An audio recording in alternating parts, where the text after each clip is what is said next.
आपको देगी ऐसा मौका। तो निसंदेह जो छात्र कम वैकेंसी को देख करके नहीं भरे होंगे, यहाँ पर उनको लॉस हो रही है। अलग बात है कि सरकार की रणनीति या नीति के कारण ही आपको लॉस हो रहा हो, क्योंकि आपको भी मालूम है कि आपकी तैयारी बहुत अच्छी नहीं रही होगी, इसलिए आपने फॉर्म नहीं डाला होगा। लेकिन अब परिस्थितियां बदली हुई है और जो छात्र अब इसमें इस परिस्थिति के अकॉर्डिंग इसमें सम्मिलित हैं तो 100% लाभ के हकदार वही छात्र हैं यहाँ पर। अब यहाँ पर देखिए साउथ सेंट्रल रेलवे मुंबई और सिकंदराबाद। साउथ सेंट्रल रेलवे में दो बोर्ड आपका पड़ रहा है।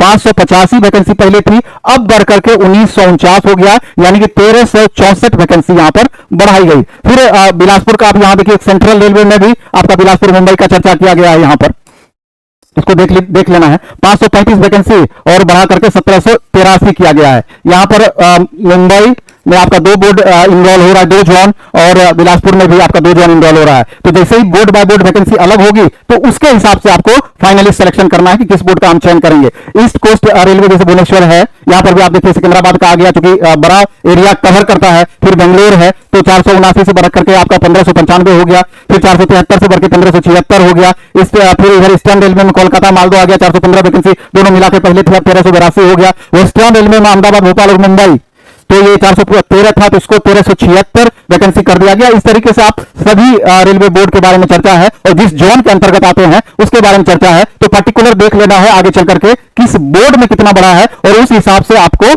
सेलेक्ट करना है। अब यहां सबसे दुर्भाग्यशाली कहां है तो मुजफ्फरपुर और पटना, यानी ईस्ट सेंट्रल रेलवे 76 पहले भी था और अभी भी 76 है। अब गौर क्या करना है बोर्ड के सिलेक्शन में, आपको बोर्ड के सिलेक्शन, जोन के सिलेक्शन या बोर्ड के सिलेक्शन में गौर इस बात को करना है कि भीड़ में लगातार एक जगह भीड़ हम कलेक्ट नहीं होने देंगे। आप कितना भी कोशिश करिएगा, जैसे बिलासपुर में मैक्सिमम वैकेंसी है तो सबसे ज्यादा बच्चे यहां पर रहेंगे ही रहेंगे। तो आप इसमें सिलेक्शन के लिए ये भी रणनीति अपना सकते हैं कि ऊपर से 3-4 बोर्ड को आप छोड़ दें और नीचे के 4-5 बोर्ड को आप कम कर दें, छोड़ दें और बीच के बोर्ड को सिलेक्ट करें और इस स्थिति पर नजर रखें कि आपको पता चलता ही है कि मैक्सिमम बच्चे किधर मूव कर रहे हैं, उस हिसाब से अपना मूवमेंट को थोड़ा अलग करें। अगर ऐसा आप कर पाएंगे, अगर बेहतर बोर्ड का सिलेक्शन आपका हो पाएगा तो निश्चित रूप से खुद को आप सेफ जोन में महसूस करेंगे। हालांकि जब ये चालू हो जाएगा फॉर्म भरना, आपका बोर्ड बदलने का प्रोसेस चालू हो जाएगा, जोन बदलने का प्रोसेस चालू हो जाएगा, तो उस समय हम एक एग्जैक्ट 1-2 दिन के बाद, जब चालू होने के बाद, तब जाकर के हम डिस्कस करेंगे अलग वीडियो बना करके, तो वो एक्चुअल में ज्यादा बेहतर साबित होगा। क्योंकि अभी तो हम एक आइडिया के लिए जस्ट आपको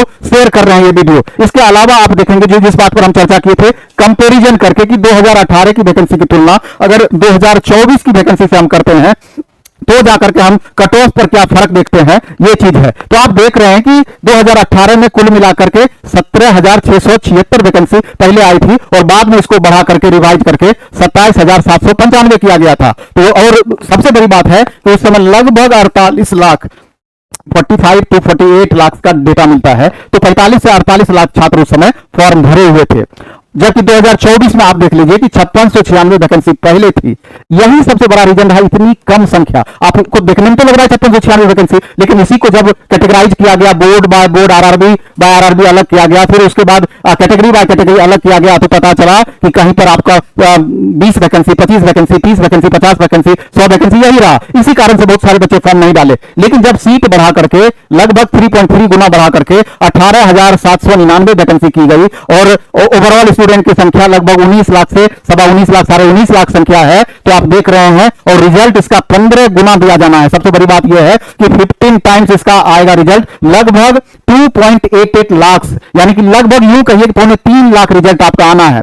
अब 19 लाख बच्चे फॉर्म ही भरे हैं और 3.25 लाख रिजल्ट ही दे देगा, तो आप समझिए 3×6 = 18, लगभग 6.5 गुना कंपटीशन आपका रहा। तो एक तरीके से आप समझिए कि कंपटीशन बहुत ही कम है बनिस्पत। लेकिन ऐसा नहीं है कि आप पीटी का रिजल्ट, सीबीटी 1 का रिजल्ट लेकर के बहुत बड़ा तीर मार देंगे, ऐसा नहीं होना चाहिए। आप सीबीटी 2 के लिए अभी से कमर कसना होगा, जिनका भी परफॉर्मेंस अच्छा है और सीबीटी 2 में अपना परफॉर्मेंस बहुत बेहतर से बेहतर करके एक सीट आप फाइनल करने का प्रयास करेंगे। क्योंकि आपको पता है कि लगभग साइको के लिए जो बुलाया जाएगा, आप देख रहे हैं कि करीब 8 टाइम्स 8 गुने छात्रों को साइको के लिए बुलाया जाएगा, लगभग 1.5 लाख बच्चे साइको तक पहुंचेंगे। तो धीरे धीरे और छटते हुए चले जाएंगे, यानी कि वहां पर जाकर के कंपटीशन लेवल आपका ज्यादा आपका दिखेगा। तो अगर इस पॉइंट ऑफ व्यू से अगर हम बात करें तो हम देखेंगे कि कट ऑफ क्या जा सकता है। इस कट ऑफ के बारे में डिस्कस करने से पहले थोड़ा हम आपको यह भी बताना चाहते हैं कि प्लेटफॉर्म बाय नवीन कुमार सिंह, अपना यूट्यूब चैनल है नवीन कुमार सिंह के नाम से, प्लेटफॉर्म बाय नवीन कुमार सिंह के नाम से टेलीग्राम चैनल है। आपको हम बता देना चाहते हैं कि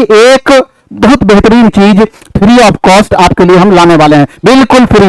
आप कहीं भी नया एडमिशन लेने को एलपी में सोच रहे हैं तो कुछ दिन के लिए आप स्थिर हो सकते हैं, क्योंकि आपको बेहतरीन टीचर के द्वारा, क्योंकि आपको मालूम है कि सीबीटी 1 में एलपी का मैथ, रीजनिंग, साइंस 75 में से 65 क्वेश्चन का योगदान इस 3 महत्वपूर्ण पेपर से आपका होना है, और 10 मार्क्स में तो आपका सारा जीएस स्टैटिक मिला करके होना है, तो उसको तत्काल सेकेंडरी रखना है। लेकिन 65 मार्क्स 75 में से जो ये तीनों पेपर का से क्वेश्चन पूछे जाएंगे, इस पर एक हम विशेष चीज लाने वाले हैं, 30 क्लास 30 मैराथन यूट्यूब पर। और कब से लाएंगे इसकी घोषणा हम शीघ्र करेंगे, 2-4 दिन के अंदर में इसको हम ले आएंगे, क्योंकि अगस्त में आपका एग्जाम संभावित है, और एग्जाम से पहले बेहतरीन तरीके से आपका हम ये तीनों पेपर समाप्त करेंगे, जिसमें कि मैथ आपका अमरजीत सर मैथ कराएंगे, और हम आपको गारंटी देते हैं कि इंडिया के टॉप मोस्ट टीचर में से मैथ का फैकल्टी आपके होंगे। और एक बार अगर आप क्लास मेरे कहने पर कर लेते हैं, दावा है कि उस क्लास को आप फिर आगे से मैथ दूसरे टीचर से आपको पढ़ने में मन ही नहीं लगेगा, आपको बेहतरीन फायदा उससे समझ में आएगा।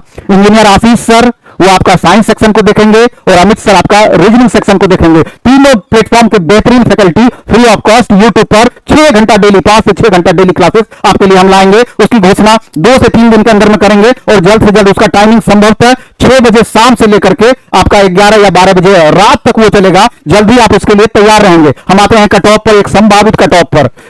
तो सीट के बढ़ने के कारण अब जो कट ऑफ की स्थिति बनी है, जनरल कैंडिडेट अगर 45 से 50 के बीच मार्क्स लाते हैं तो निसंदेह उम्मीद कर सकते हैं कि आपका मैक्सिमम बोर्ड में, सभी बोर्ड में वो आगे की परिस्थिति पर निर्भर करेगी, लेकिन मैक्सिमम बोर्ड में आपका रिजल्ट की संभावना बढ़ेगी। और ओबीसी कैंडिडेट, हम बड़ा रेंज लिए हैं 5 मार्क्स का, ओबीसी कैंडिडेट 40 से 45 के बीच अगर मार्क्स लाते हैं, निसंदेह आप रिजल्ट की आशा कर सकते हैं। एससी कैंडिडेट 35 से 40 के बीच में, और एसटी 30 से 35 के बीच में मार्क्स लाते हैं तो भी रिजल्ट की संभावना बनेगी। एक बात और समझना है कि इतना मार्क्स, आप जितने भी मार्क्स लाएंगे, 2 बातें इसमें होगी। एक महत्वपूर्ण फैक्टर नॉर्मलाइजेशन वाली है, इस बात को याद रखना है, नॉर्मलाइजेशन। आप जितना भी मार्क्स लाएंगे तो ऐसी परिस्थिति में क्या देखने को मिलता है कि अगर टफ क्वेश्चन पूछ दिया, वहां पर फ्लक्चुएशन ज्यादा होता है, और अगर इजी क्वेश्चन पूछा तो कई बार एक्चुअल मार्क्स से भी कम मार्क्स आपको आ जाता है। तो ये बहुत कुछ आपके भाग्य पर भी निर्भर करता है कि वो जो 1.5 घंटा का समय उस समय एग्जामिनेशन हॉल का है, वो दिन आपके लिए कैसा है, उस पर भी बहुत रिजल्ट आपका निर्भर करेगा। लेकिन अभी से जो आप मेहनत करेंगे, या इससे पहले से जो लगातार मेहनत करते आए हैं, वही मेहनत अंततः निर्णायक आपके लिए साबित होगा। तो आप देख लिए ये कट ऑफ की स्थिति, लेकिन इसके बाद फिर से आपको कहना चाहेंगे, पीटी में रिजल्ट लाके हम तीर नहीं मार लेंगे, बल्कि फाइनल सिलेक्शन कैसे हमारा हो, ये बेहद महत्वपूर्ण है। और पहले आप पीटी का तैयारी कर लीजिए, और अलग अलग वीडियो के माध्यम से railway NTPC, railway group D, और हम other technician post, railway JE, हर पोस्ट के बारे में अलग अलग हम वीडियो बना करके, क्योंकि आप बहुत प्रतिभाशाली बच्चे हैं और बहुत आपने वेट किया है, बहुत इंतजार किया है, लेकिन अब वो इंतजार की घड़ी समाप्त होने वाली है। आप अपने मेहनत के बलबूते एक सीट पक्का करने का प्रयास करेंगे, और कर्म की हमेशा प्रधानता होती है। अगर सही दिशा में सार्थक मेहनत करते हैं तो आपको एक सीट आपको मिलेगा ही मिलेगा। कितने बच्चे फॉर्म भरे हैं, कितनी वैकेंसियां हैं, उससे हमको मतलब नहीं है, बल्कि हम मेहनत के बलबूते एक सीट अपना कंफर्म करेंगे ही करेंगे। यही सोच के साथ आपको लगातार तैयारी करना है, और लगातार अच्छे से तैयारी में लगे भी रहना है। इस वीडियो में हम इतना ही रखेंगे। धन्यवाद, बेस्ट ऑफ लक। खूब अच्छे से पढ़ाई कीजिए, खूब मन से पढ़ाई कीजिए। धन्यवाद।